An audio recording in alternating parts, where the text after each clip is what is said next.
ஜிஎஸ்டின்னு ஒன்று வந்துருச்சுன்னா உலக நாடுகளுக்கு நம்ம வந்து கடன் கொடுக்கலாம் அப்படிங்கிற மாதிரி ஆஹா ஓகோன்னு வந்து இதே கூட்டம் வந்து பேசினாங்க.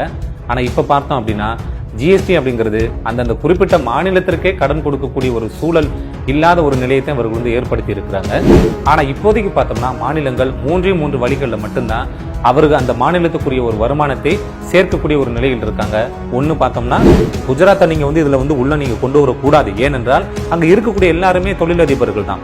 இந்த தென்னாப்பிரிக்காவை சூறையாடிய ஒரு கூட்டம் அப்படின்னு பார்த்தோம்னா குஜராத்திகள் கூட்டம் தான். நீ வந்து சென்ட்ரல் கவர்மெண்ட், அதாவது ஒன்றிய அரசுக்கான வரியை நீ ஏத்துக்கிறோம், ஆனா மாநிலங்களுக்கான வரியும் நான் தான் எடுத்துக்கிறேன், நான் தான் பிரிச்சு கொடுப்பேன் அப்படிங்கிறது என்ன அர்த்தம்? நீங்க எதுவா இருந்தாலும் எங்களை தான் கேட்கணும், நாங்க நினைச்சா கொடுப்போம் இல்லைன்னா கொடுக்க மாட்டோம் அப்படிங்கிற ஒரு எண்ண ஓட்டத்துல அவங்க இருக்கிறது உண்மையிலே நல்லது கிடையாது. அது முழுக்க 2020-21 நிதியாண்டுல தமிழ்நாட்டுக்கு வழங்க வேண்டிய ஜிஎஸ்டி மட்டும் 2894 கோடி இழப்பீடு தொகை வந்து நிலுவையில் இருக்கணும்.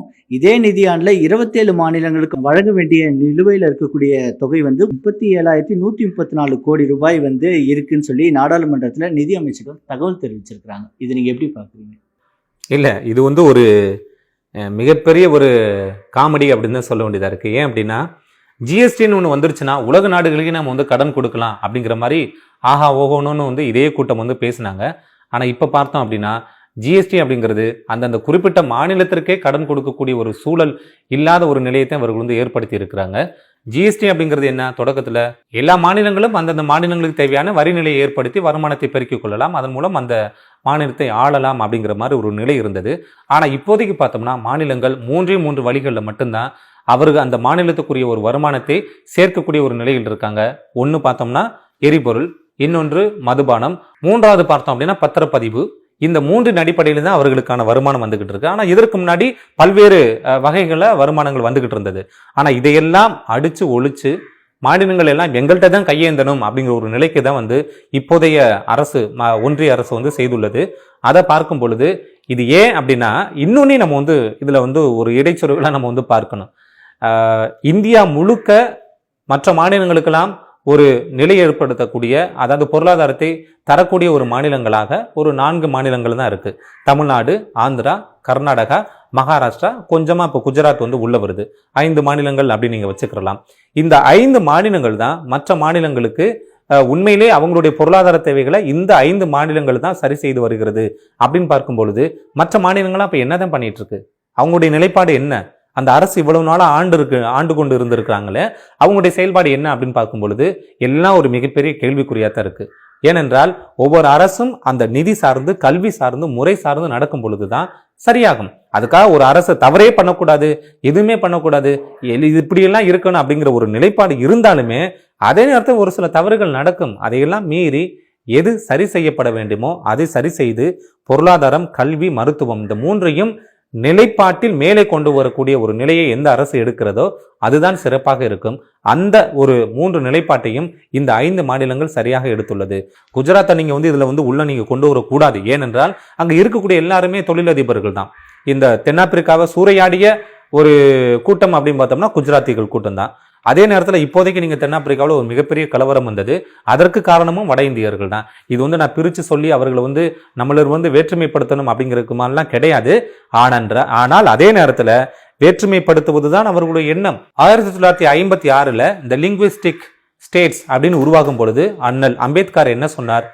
அவர் சொல்லும் போது என்ன சொல்லியிருக்கிறார் அப்படின்னா, ரொம்ப தெளிவா எப்போதுமே வட மாநிலங்களும் தென் மாநிலங்களும் ஒன்றிணைவதற்கான வாய்ப்புகளே கிடையாது. ஏனென்றால் அவர்களுடைய கலாச்சாரமும் சரி, அவர்களுடைய எண்ண ஓட்டங்களும் சரி முற்றிலும் வேறுபட்டது, இவர்களுடைய எண்ண ஓட்டங்களும் வேறுபட்டது. ரெண்டையும் ஒன்னா சேர்த்து நீங்க வைக்க முடியாது. ரெண்டையும் தனித்தனி நாடாக வைத்து ஒருங்கிணைந்த ஒரு நாடாக நீங்கள் உருவாக்கி கொண்டால் நல்லது அப்படிங்கிற மாதிரி சொன்னாரு. அதுதான் இப்போதும் நடக்குது. ஏனென்றால் வட மாநிலங்களுக்கெல்லாம் உணவளிக்கக்கூடிய, பொருளாதார தேவைகளை பூர்த்தி செய்யக்கூடிய மாநிலங்களாக தென் மாநிலங்கள் தான் இருக்கு, இன்னும் இருக்கு. அப்படி பார்க்கும் பொழுது அப்ப நமக்கு ஏன் இவ்வளவு வஞ்சிக்கப்படுகிறோம்? இந்த ஜிஎஸ்டி வந்து அதிகமாக ஏமாற்றப்படுவது, கொடுக்கப்படாமல் இருப்பதும் பார்த்தோம்னா இந்த 5 மாநிலங்களுக்கு தான். 5 மாநிலங்கள்னா கேரளா, இதை விட்டுருங்க, குஜராத்தை விட்டுருங்க. ஏன்னா அங்க வந்து புயல் பாதிப்பு வரும் பொழுது என்ன ஏதுன்னு அந்த குழுவையே அனுப்பாம நேரடியா, அதாவது மேகமூட்டம் வந்தோடனே புயல் பாதிப்பு அப்படின்னு சொல்லிட்டு அமௌண்ட் வந்து கொடுத்துறாங்க. ஆனா இங்க வந்து பார்த்தோம்னா வாங்க வந்து பாருங்க, இதெல்லாம் சரி செய்யுங்க, இவ்வளவு நிதி கொடுங்கன்னு சொன்னா நம்ம கேட்கிற நிதியில இருந்து மிஞ்சி போனா ஒரு 10% மட்டும்தான் கொடுத்துருக்காங்க. இப்போதைக்கு வந்த இந்த புயல் வெள்ள பாதிப்புகளில் கூட குழுக்கள் வந்தது போனது, இன்னும் நம்மளுக்கு வந்து கொடுக்கல. ஒரு ஒரு பாதிப்பு இருக்குன்னா அதை முறைப்படியா உடனே சரி செய்யப்பட வேண்டியதான் ஒரு அரசினுடைய கடமை. அதற்கு நிதி வந்து முக்கியமான ஒன்று. அதை வந்து ஒரு 5 மாதம் கழித்து 6 மாதம் கழித்து கொடுக்கும் பொழுது அது என்ன பண்ண முடியும்? ஒண்ணுமே பண்ண முடியாது. அந்த ஒரு நிலை தான் இன்னும் இந்த ஒன்றிய அரசு செய்து கொண்டு வருகிறது. இது வந்து மாற்றப்பட வேண்டும். இந்த ஜிஎஸ்டியில பாத்தீங்கன்னா 2700 சம்திங் வந்து நம்மளுக்கு வந்து கொடுக்க வேண்டியதா இருக்கு. இன்னும் நிலுவையில் இருக்கு. 27 மாநிலங்களுக்கு கொடுக்கப்பட வேண்டிய நிதி ஆதாரம் அப்படின்னு பார்த்தோம்னா 37,000 கோடிகள் இருக்கு. இதெல்லாம் எப்போ கொடுக்க போறாங்க? ஏன்னா ஒரு பொருள் வாங்குறோம் அப்படின்னா இப்போ ஜிஎஸ்டி 18%, அப்புறம் வந்து ஸ்டேட்டுக்குரிய 18% அப்படிங்கிற 2 போடுறாங்க. நீ வந்து சென்ட்ரல் கவர்மெண்ட், அதாவது ஒன்றிய அரசுக்கான வரியை நீ ஏத்துக்கிறோம். ஆனா மாநிலங்களுக்கான வரியும் நான் தான் எடுத்துக்கிறேன், நான் தான் பிரிச்சு கொடுப்பேன் அப்படிங்கிறது என்ன அர்த்தம்? அது அப்ப மாநிலங்களுக்குன்னு ஒரு வரியை கொடுக்கும் பொழுது அந்த மாநிலம் தானே எடுத்துக்கொள்ள வேண்டும். நீ சென்ட்ரல் கவர்மெண்ட்டுக்குரிய வரியை அந்த ஜிஎஸ்டி நீ எடுத்துட்டு மற்ற மாநிலங்களுக்கு பிரிச்சு கொடுக்குறோம் அப்படின்னா பரவாயில்ல. இன்னொரு மாநிலத்துக்கான அந்த ஒரு வரியையும் எடுத்துக்கொண்டு கேட்கும் போதும் கொடுக்காம முழுமையா அவங்க வந்து சார்ந்தே இருக்கணும் அப்படிங்கிற ஒரு நிலையை வரும் பொழுது நமக்கான உரிமைகள் அங்க வந்து நிலைநாட்டப்பட வேண்டும் அப்படிங்கிற ஒரு கோரிக்கைகள் வந்தாலும் நீங்க எதுவா இருந்தாலும் எங்களை தான் கேட்கணும், நாங்க நினைச்சா கொடுப்போம், இல்லைன்னா கொடுக்க மாட்டோம் அப்படிங்கிற ஒரு எண்ண ஓட்டத்துல அவங்க இருக்கிறது உண்மையிலே நல்லது கிடையாது. அது முழுக்க முழுக்க நாட்டில் இன்னும் ஒரு பிரிவினைவாதத்தையும் இன்னும் தேவையில்லாத ஒரு சிக்கல்களையும் பிரச்சனைகளையும் தான் ஏற்படுத்தும். அதற்கான ஒரு சூழலை தான் இவர்கள் வந்து மறைமுகமாக செய்து வருகிறார்கள். எல்லா மாநிலங்களையும் பார்த்தோம் அப்படின்னா இதற்கான ஒரு தகதகப்பு இன்னும் இந்த விவசாயிகள் பிரச்சனையா இருக்கட்டும், அதெல்லாம் பார்க்கும்போது பார்த்தோம் அப்படின்னா இப்போதைக்கு அந்த விவசாய போராட்டத்தில் யாருமே இறக்கல அப்படின்னு சொல்லும்போது எவ்வளோ ஒரு மிகப்பெரிய ஒரு நகைப்புக்குரிய ஒரு செய்தியாக இருக்கு அப்படிங்கிறது நம்ம வந்து கடந்து போக முடியல. உண்மையில் எல்லாருக்கும் அந்த ஒரு மன வெடிப்பு, அந்த ஒரு மன ஆதங்கம் இருக்கு. அதெல்லாம் செயல்படுத்தக்கூடிய ஒரு இடம் பார்த்தோம்னா தேர்தல். அந்த தேர்தலையும் அவங்க ஒரு சில தில்லுமுள்ளுகள்லாம் பண்ணிடுறாங்க அப்படின்னு நினைக்கும் போது இந்த ஜிஎஸ்டி அப்படிங்கிறது முழுக்க முழுக்க காங்கிரஸ் பீரியட்ல கொண்டு வந்தது அப்படின்னு குற்றம் சாட்டினாலும் அவர்கள் பீரியட்ல கொண்டு வந்ததுல ஒரு சில மாநிலங்களுக்கு தேவையான ஒரு சில நடைமுறைகள் அதுல இருந்தது. அதையெல்லாம் நீக்கிவிட்டு முழுக்க முழுக்க மைய அரசை சார்ந்து இருக்கக்கூடிய ஒரு நிலையை தான் இந்த ஜிஎஸ்டி வந்து உருவாக்கி இருக்கு. இது நல்லது கிடையாது.